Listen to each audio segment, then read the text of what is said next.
Oh. He ain't got no glass jaw. That's a lot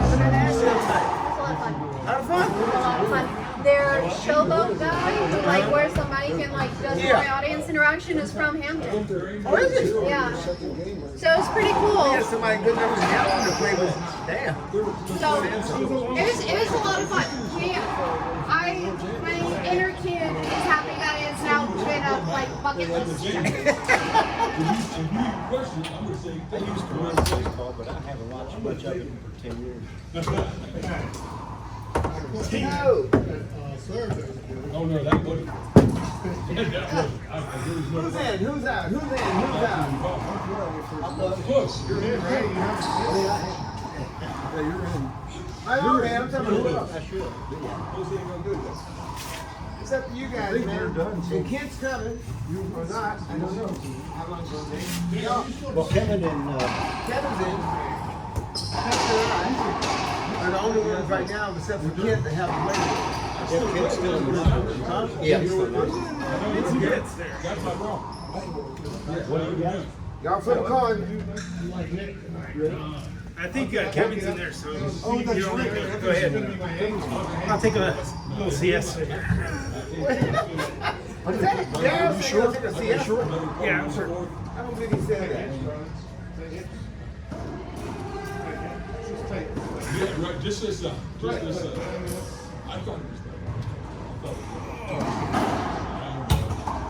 They felt it back there. The muscle just bulging. Swollen. Did they get Florida going? I think so, yeah. Daryl, JD said that you were working on something Not to me. analyze the videos. Yeah. I've been talking about it a lot more than I've been doing it. But I think This is the idea formulation phase. I think it's totally doable, and I figured out most of the pieces that I need to do it. It's just writing the final code to do it takes energy and not laziness, and I'm having a lot of laziness right now. But There he is, man. What's up? What's that? What's up? You look like you look like brand new. You look like brand new. Yes, I was. But I sucked. It's okay. You know, I couldn't even move. Too tired. Too old. too chicken. Too depressed. Too overweight. If I didn't do this, I'd be way more depressed. That's why I'm here. It's good to see Nick though, not Daryl. Okay, he's always me doing it. Thanks, Dad. I still love you. I still love you. But how are you going to do it? So first, what is your goal? Well, so I've got something right now that will take video and just turn it all into still images. I get series of thousands of still images. And then each image, it puts it in grayscale and it looks for motion.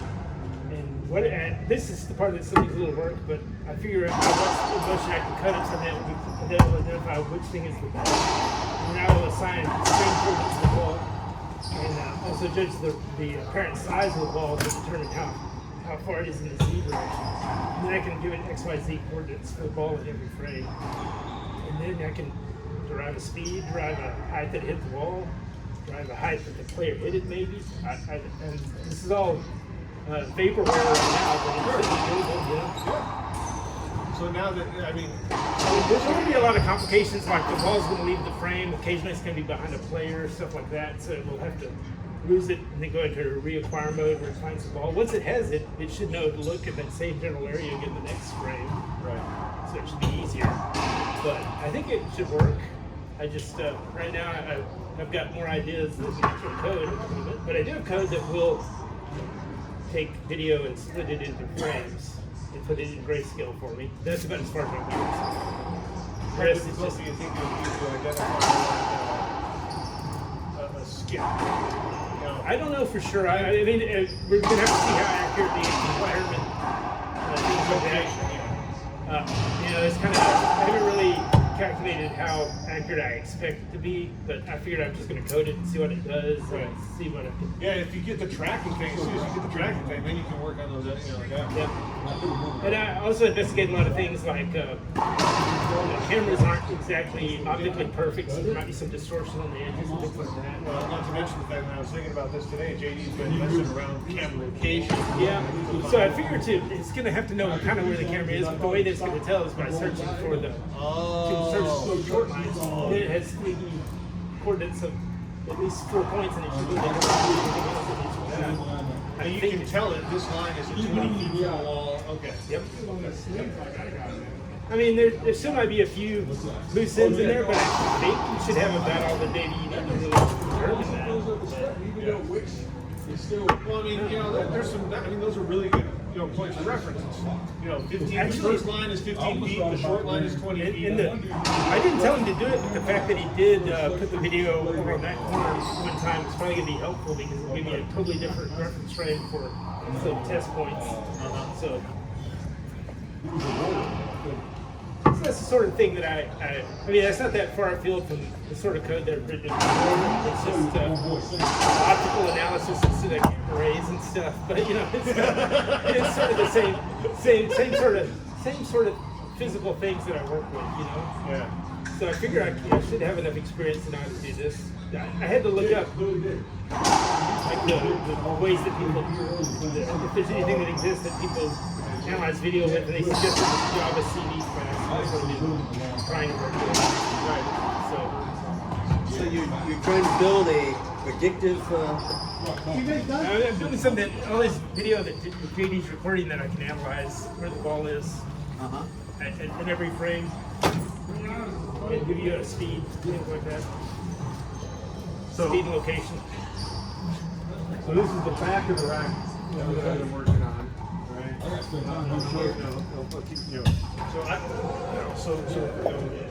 Each rack has it's a 48U rack, so it's about 7 feet tall. Has 8 of these power whips coming into it, okay? And you can see it better in this picture. All right, so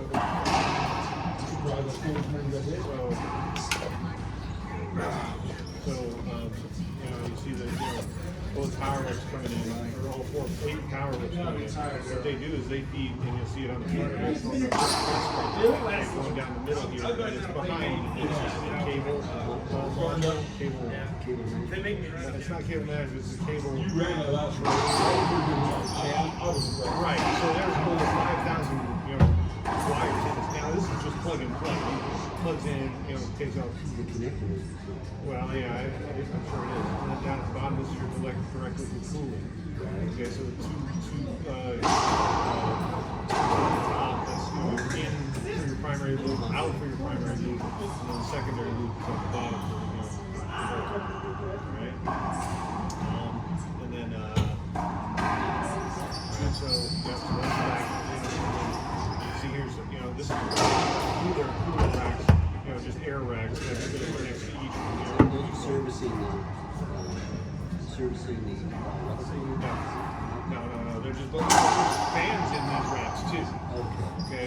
All the servers, all the fans. The direct liquid cooling is just for they're on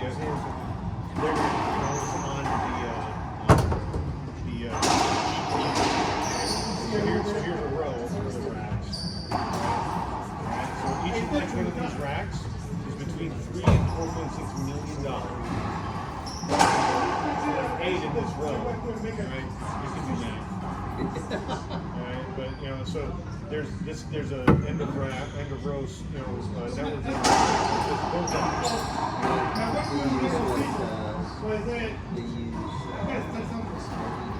This is all fiber. Oh. Now, when I show you, you can see how many fiber connections each server. There are 18 servers, okay, so there's 8 on the top, 8 on the bottom.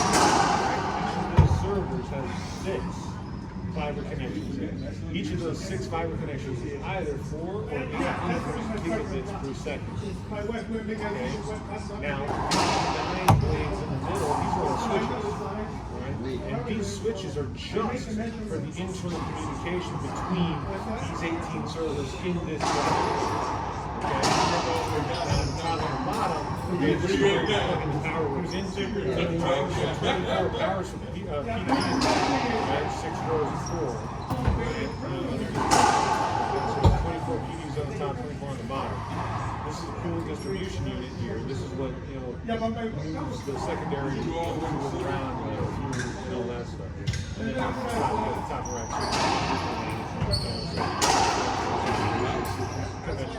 These are ND link switches. These are NVIDIA switches. Yeah. Alright. These are either NVIDIA or Aris. I don't know. Right? So now like I you said, my look wife, at she plugged her feet. That's what looking up at the top. next slide, we put a nice little big piece of sugar at the bottom. I tell you Nice what and thing. level. See the bus bar. What thing is what just struck? See the bus bar. It gets stuck because right, pick up. You know, right, so there Doing are like four that bus bus. bars, you know, going across the start, top here. yeah. Where's the what? So there are four different, so they'll go How much is that?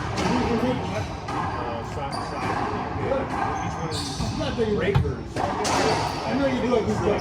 Each breaker is, All right, what are we doing? right, you've got two different power sources coming out. When they go to energize these breakers, Who is in the people that in there? put on a fucking bomb suit. Frank? Go up and Frank, Kevin. okay? And I don't know who else. Sort of couple up here, way up top, and maybe on the main. Oh, this is- main. Oh yeah, TC. So they have 4 people. Who's the fourth? Look, this is way up in the room. What about Jim? Jim. Oh On yeah, the Jim. main power. That's right. I was playing with Jim all day today. How do you, sir? I mean, you know, so all the way up top here. I play tennis Those just in things the about this evening. thick. 7.25. Can I even Could do it. pull a camera like how I Those main, and there are. I've already played 6 games, so I'm about done. So all power Really? is on top. In the last one, everything I underneath. ran. It's a deep raised floor. Raised. It's a 3-foot raised floor. It's just pump for the cooling system. That's it. That's the only thing that's underneath. There are air handlers outside on one side of the building. Here. I mean, I feel like when I'm in there, I'm always dodging. That's an air I'm like I'm barely handler. fast to get out of the way On if that there's side of the building. 3 getting- stories tall. Yeah. feel the same. Yep. So you got walk-in But in there- tower. In there, sometimes I feel like I'm in the court in the other one. But this one, no. Sure, like I still can play here, but sometimes I don't feel like playing the ball. Yeah, me too. Me too. Cool, the primary. And yeah, when you're playing against Jorge and Yorgen, the you stuff gotta in the dodge this stuff going and coming both ways. I know. It's pretty tiring. Right, but the stuff that actually touches I hate inside to of the ball speaker, after. all that stuff is fun. Okay. You don't want to be there. You know, the stuff that's going through, you know, That's the way I feel. the primary. Oh yeah, here it's like every time you have to be doing the ball hard. Okay. Every second There's you a do rack here. And I already showed you, each one of these servers. So each one of these Just move a little optics, bit around. you see, like I said, 6 of them between $3,000 and $4,000 a piece. Okay, so you guys, you know, so you're talking, you know, $30,000 of optics per server. All right, each one of these servers. So here's the drive. You got 8 drives. Each drive, 17 terabytes. Okay, so 70 some odd terabytes, or 60 terabytes per server. So you're talking 600 terabytes.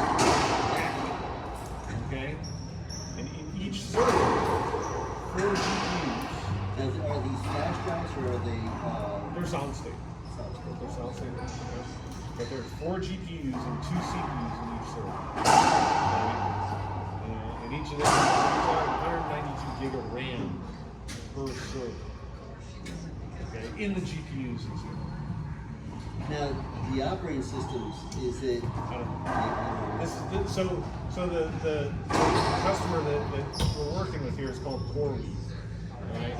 Why do you cut so much power in the GPUs? Though? But what it uses the GPU? Because For it does a AI. graphical interface. For AI. Yeah, pretty much AI is all. It's all those short little, you know, little small calculations that GPUs are better at than CPUs. GPU graphical, right? Yeah, in fact, They're better. But they're not graphical. No. It just does the name. It's Right. just, it's Yep. it's like it used to be a 40-point unit. Right. So the processors in these things are actually ARM processors. Yeah. Like what's in your telephone, not what's in your computer. So there are 2 ARM processors and 4 GPUs, and 4 GPUs in each server. What kind of instructions do the GPUs use? I don't know. They're NVIDIA. So, you know, I mean, these are the Blackwell GPUs or Blackwell GPUs. So there's, what are they called, instructions? Risk construction. Well, the risk is the reduced instruction set. Yeah. The other one used to be the Intel system. I don't remember what you called it, but it's map instructions. All the instructions are stored in map process. They're configurable, basically. So you can't really see it here, but okay, a little bit. So this right here, you see the fittings that are coming out here. Yeah. Those are bleeder valves for the Remember what the other name of instructions basically the servers. They just have fittings on the back. They plug straight into it. Because the risk of the reduced It's a beautiful instruction. It's a beautiful thing. Yeah, I mean, So, it's minimal. it's not too many instructions in the process. Right. Yeah. The other one has lookup tables for every instruction you put in the configuration Oh, bit. yeah. So they're like, Right. the Intel processor has Now, one of the, the crazy parts about this Start to- specific rack, you know, this everything is thing, configured. Right. Every bit is right mapped now, on the way that the instruction. architecture is, if one of these switches goes down, your rack, Especially now there. So it's okay. it's just one. So Single point of failure. right, yeah, you got 9 of them. You got 9 single points of failure in each rack. You know, which is. But I mean, no, I mean, there's a lot of redundancy, but I guess they're not the. But I mean, when you're talking about. I I like mean, the data that home that I'm in technology. here. Well, I used to because I used to This is the understand data them home more. we just finished. They had, so I never paid 16 attention to anything on that one. I always, do higher level calculations. Worried about exactly how the chips are, instruction sets work, and things like that. I then when you start talking about unlooping, Right. unlooping, Two other data home, with finished data instruction, homes. In this efficiency and Right. brain First two, Right. Oh, the yes, other it data just homes gets pretty that have confusing. prior generation servers, which are they take like a lot more space than these. Trying to figure out how to aggregate all and keep all the, in other words, these operating system and So- applications that go ahead and So that's what I was saying. That's what I was saying is what CoreWeave does, they're trying to be like an AWS for AI work. Okay, basically just renting you compute and time and stuff. so they've got an Amazon. Right. So they've got their own special sauce that they can fund. So all of those 96 GPUs in that rack. Trying to find out what the score Right. is. What they've got is basically get aggregated into one GPU. It looks like one gigantic GPU. Which, I mean, just the numbers here, this is the scaling. It's fun. It is absolute. You alright, buddy? You hurt yourself? No, he's punishing himself. Scale. Buenos. Hold on.